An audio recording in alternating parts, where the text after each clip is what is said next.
Hello everyone, this is a quick tutorial in response to a question on one of the end of chapter 3.2 questions. So on page 178 there's a question on 3.38 if you want to pause and take a moment to find that. What I'm going to do is I'm going to run an example using question 3.37, which is similar to 3.38, so that you guys can solve 3.38.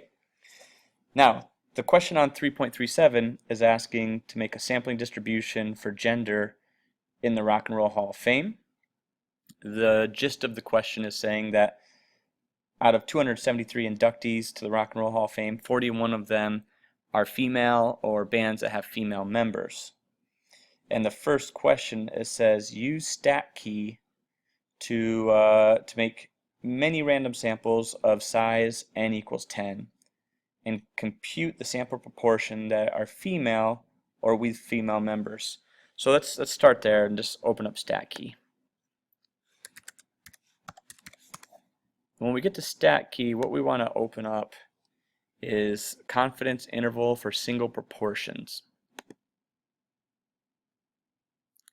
Once here, it says mixed nut, or it could be any of these things, but what we're going to do is we're going to actually edit the data.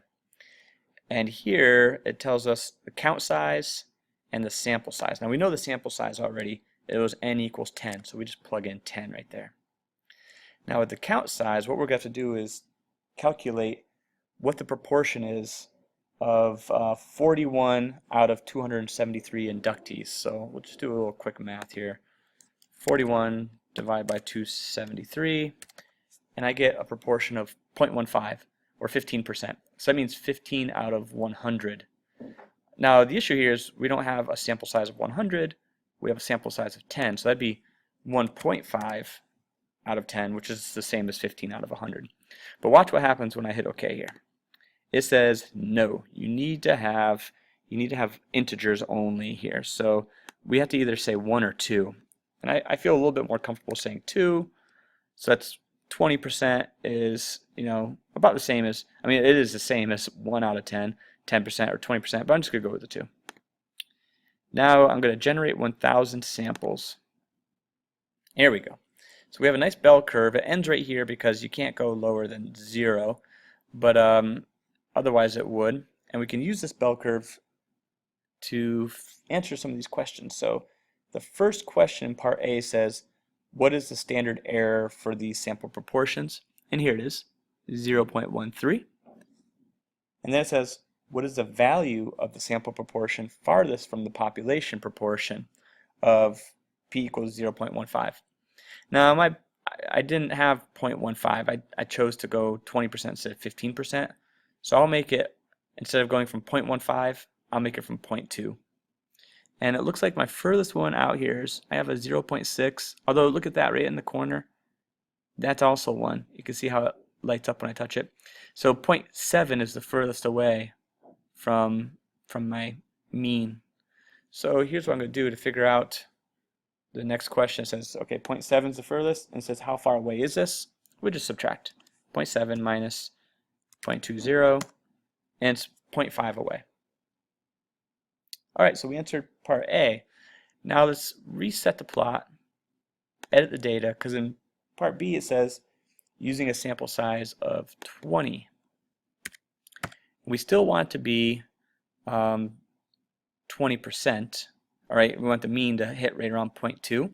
So if we double the sample size from 10 to 20, we're going to double the count from 2 to 4. So we have the same proportion there. Alright, hit OK. Generate 1,000 samples, and it's still, the mean is still right at 0.2, right around that area, but our standard error has dropped to 0.019 or 0.091, and the furthest away is 0.5. And of course we can do the math real quick.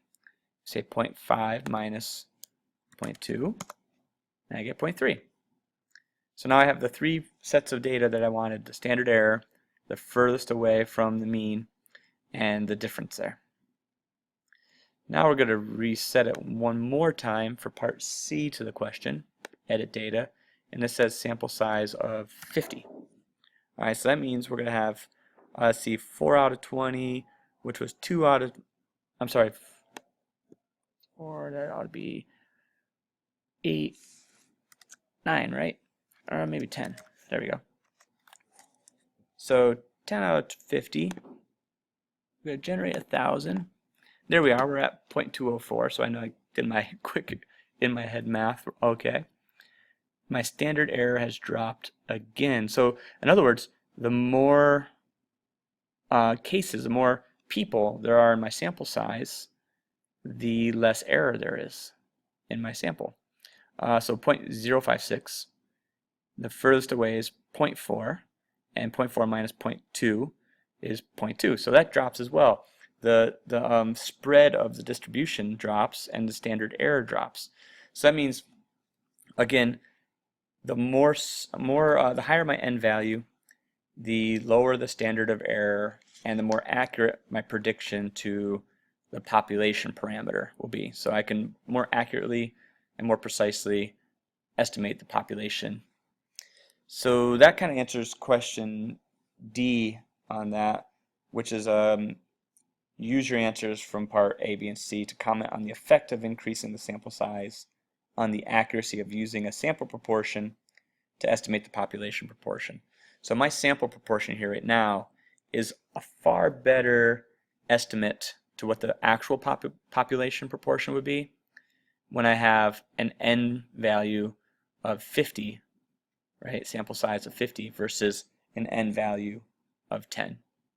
All right, I hope this has helped. If you have any questions, like always, feel free to contact me. Take care.